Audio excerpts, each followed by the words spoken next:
yung dalawang plus niya. Itong si Camille Villar at si Amy Marcos. Itong si Amy, hindi ko alam kung kaya pahabulin. Number 12 si Amy. Isang milyon ang naman na sa kasunod. So, hindi natin alam kung kaya pahabulin.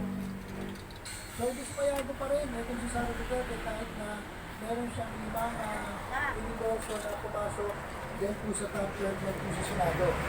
So, kasi alam na ba kung bakit sa Senado? Kasi ang iniisip niya sa Senado.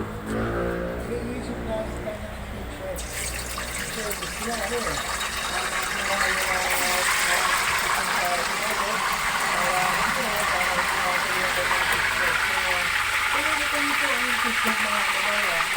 Ito po mga bagong senators, sa tayo mga dating mga senators pa, ay nagbibigay ako ng impeachment.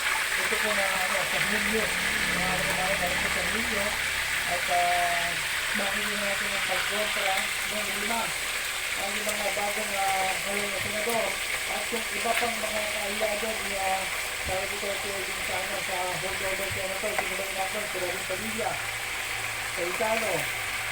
So, medyo ano po, medyo tinitinggap pa ng mga analyst, kung sino ang papabor sa impeachment ni Sara Duterte o sino ang hindi papabor. Pero may napanood ako mga kababayan eh. Base yung Titia Duterte yan eh. Dun sa kanilang conversation, sinasabi ni Titia na mas marami ngayon ang magiging senators na hindi papabor sa impeachment. So sabi ni Titia, hindi raw matutuloy ang impeachment, pero hindi natin alam malalaman natin yan pag nag-resume ang Senado. So, dismayado po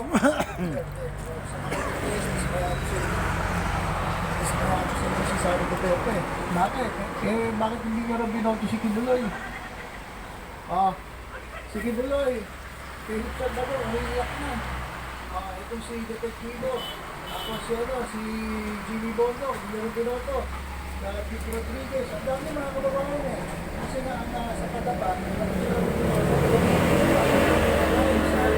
Iglesia ni Cristo, ay hindi pa kapasok si Marcoleta. Kaya pasalamat kayo na sa Iglesia ni Cristo dahil sa black voting nila. Marami rin nagagalit sa akin ng mga Iglesia ni Cristo eh. Bakit ko daw sila pinakikalaman? Hindi naman sila pinakikalaman na sinasabi ko lang ako yung nakikiusap na pwede na ang sundin nyo yung inyong mga gusto. Pero wala, ganun daw talaga eh. Ngayon nga pananampalataya nila eh. Kung ano sabihin ni Manalo, ayun ang gagawin nila.